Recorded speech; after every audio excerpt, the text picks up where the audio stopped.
யாரை மினிஸ்டர் ஆக்கலாம், யாரை ஆக்கக்கூடாதுங்கிறது it is prerogative of the chief minister. ஆனால் அவர் ப்ரீராகேட்டிவை எக்ஸசைஸ் பண்ணும் பொழுது அதுல தவறு இருக்குமானால் அதை சுட்டி காட்டுறதுக்கான ரைட்டையும் நான் ரிசர்வ் பண்ணிக்கிறேன். காரணம் என்ன?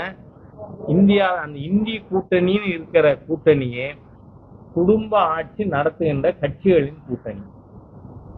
மேல ஃபாரூக் அப்துல்லா, ஷேக் அப்துல்லாலேருந்து அவங்க உமர் அப்துல்லா வர குடும்ப கட்சி, பார்ட் ஆஃப் இந்திய கூட்டணி. அதே மாதிரியா இவர் முலாயம் சிங்கோட சன்னு வந்து முலாயம் சிங்குக்கு மகன், அவர் வந்து இந்திய கூட்டணி. இங்கே நம்ம கருணாநிதி குடும்பம், கருணாநிதி, ஸ்டாலின், உதயநிதி ஸ்டாலின். அடுத்து இப்போ சில பேர் பேச ஆரம்பிச்சுட்டாங்க, இன்பநிதி தலைமையிலும் நாங்கள் அமைச்சராக இருக்க தயார்னு. அதனால அது குடும்ப ஆட்சியின் பெர்பீச்சுவேஷன் பேசுற ரைட் எனக்கு இருக்கு. ஆனா யாரை என்ன மினிஸ்டரா போடுறது ப்ரீராகேட்டிவ். சேவாக் வந்து கடந்த தினம் வந்து ட்விட்டர்ல ஒரு பதிவு போட்டிருக்காரு. சேவாக் இந்த பதிவு எப்படி பார்க்கணும்? நான் அந்த பதிவை பார்க்கலங்க, அதனால ஐ கேன் நாட் காமெண்ட். அவர் வந்து என்ன போட்டிருக்காருன்னா, தன் வீட்டுல வேலை செஞ்சவர் வந்து 80 லட்சம் ரூபாய் தனியார் வங்கிகள்ல முதலீடு செய்வதாகவும் அதை வந்து நஷ்டம் ஏற்பட்டது. இதுக்கு காரணம், ஒரு முதலீடு செஞ்சதுக்கு காரணம் வந்து பிரதம மந்திரி தனியார் வங்கிகள் வளர்ச்சி அடைஞ்சிட்டு வந்தது, அதனால வந்து முதலீடு செய்யலாம்னு சொல்லிட்டு உத்தரவாதம் கொடுத்தாரு. அந்த உத்தரவாதத்தின் அடிப்படையில இவர் போட்டாரு, ஏமாந்துட்டாரு அப்படின்னு சொல்லிட்டு. எனக்கு தெரியாது அவர் சேவாக்கு எதுக்காக சொன்னாரு என்ன ஏதுன்னு. ஆனா எனக்கு ஒண்ணு தெரியும், தமிழ்நாட்டுல ஒரு பேங்க்ல கிளாஸ் 4 எம்ப்ளாயியா இருந்தவர் பல்லாயிரக்கணக்கான கோடிக்கு முதலாளியா இருக்கார். அதனால அவர் பேரு கே செல்வம்னு பேரு, பெருந்தொகை வந்துட்டதுனால செல்வ பெருந்தொகையா ஆயிட்டாரு அப்படிங்கிறது மட்டும் எனக்கு தெரியும். அதோட கூட நீங்க சொல்றதுனால நான் சொல்றேன், திருப்பதி தேவஸ்தானத்துல லட்டு தயாரிப்பதுல முறைகேடு நடந்திருக்கு, அதுல பீஃப் டாலோ சேர்க்கப்பட்டிருக்கு அப்படின்னு ஆய்வுக்கு பிறகு முதலமைச்சரோட அறிக்கை. இது ஏதோ ஒரு குற்றச்சாட்டு இல்லை, ஆய்வு செய்த பிறகு முதலமைச்சர் இத வெளியிட்டிருக்கார் தகவல்.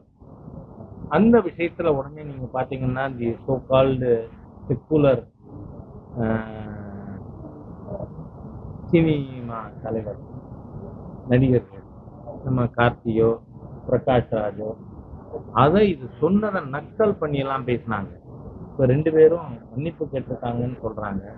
தமிழ்நாட்டில் தான் சொல்லி மிகப்பெரிய சீப்பு இந்த திராவிடியன் ஸ்டாக் மக்கள் மனதில் என்ன கொண்டு வந்திருக்குன்னா, இந்துக்கள் மனதை புண்படுத்தலாம், மத உணர்வை புண்படுத்தலாம், அதை கண்டிக்க கூட கூடாது. இந்த சீக்க தமிழ்நாட்டிலேருந்து தொடர்ச்சி எரியணுங்கிறது மட்டும் எனக்கு புரியுது. நான் சேவக் பத்தி எனக்கு தெரியாது, அதனால நான் பேசுறேன். தமிழகத்தில் பெண்களுக்கு எதிரான அந்த வன்கொடுமைகள் அதிகமாக அதிமுக சார்பில் கண்டன ஆர்ப்பாட்டம். நீங்க பெண்கள் மட்டும் இல்லை, சமீப காலத்துல படுகொலைகள், அது ஏன் வந்து ஊடக நண்பர்கள் நீங்க அவங்களோட பிராங்கா பேசலாங்கிறதுனால கேட்குறேன். நீங்க ஏன் டாக் ஷோ நடத்தவே மாட்டேங்கிறீங்க? ஒரே நாள்ல 6 கொலை, அதுக்கப்புறம் 2 நாள் முன்னாடி சிவகங்கையில, சிவகங்கை மாவட்டத்துல 3 கொலை.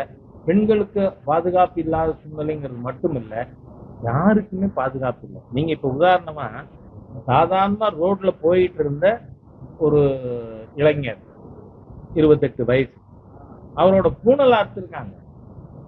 பெண்களுக்கு, சிறிய சமுதாயங்களை சேர்ந்தவங்களுக்கு யாருக்குமே பாதுகாப்பு இல்லை. இந்த மு.க. ஸ்டாலின் அரசாங்கத்தில், இந்த அரசாங்கம் பாசிச வன்முறை அரசு அப்படிங்கிறது எல்லா விதத்திலும் புருவாயிருக்கு. மக்கள் படுகொலை செய்யப்படுறாங்க. நாளுக்கு நாள் ஒரு பத்திரிகை டெய்லி இந்த வாரத்தின் படுகொலைகள்னு போடுறத நான் டெய்லி பார்க்கிறேன். அந்த மாதிரியா இந்த திமுக அரசாங்கத்தின் கீழ், பாசிஸ்ட் டிஎம்கே கவர்மெண்ட் கீழே எந்த ஒரு பிரிவு மக்களுக்கும் பாதுகாப்பு இல்லை. அது சிறிய சமுதாயங்களா இருக்கலாம், பிராமணர்கள் ரோட்ல நடமாட முடியாம பூனல இருக்கிற பிரச்சனையா இருக்கலாம், பெண்கள் வந்து தாக்கப்படுகின்ற பிரச்சனையா இருக்கலாம், படுகொலைகள் நடக்கின்ற விஷயமா இருக்கலாம். There is total breakdown of law and order in Tamil Nadu. பாதகம் செய்பவரை கண்டால் நாம் பயங்கொள்ளலாகாது பாப்பா, மோதி மிதித்து விடு பாப்பா, அவர் முகத்தில் உமிழ்ந்து விடு பாப்பா. அண்மை செய்திகளை உடனுக்குடன் தெரிந்து கொள்ள இணைந்திருங்கள் இயம்நாடு தொலைக்காட்சியுடன்.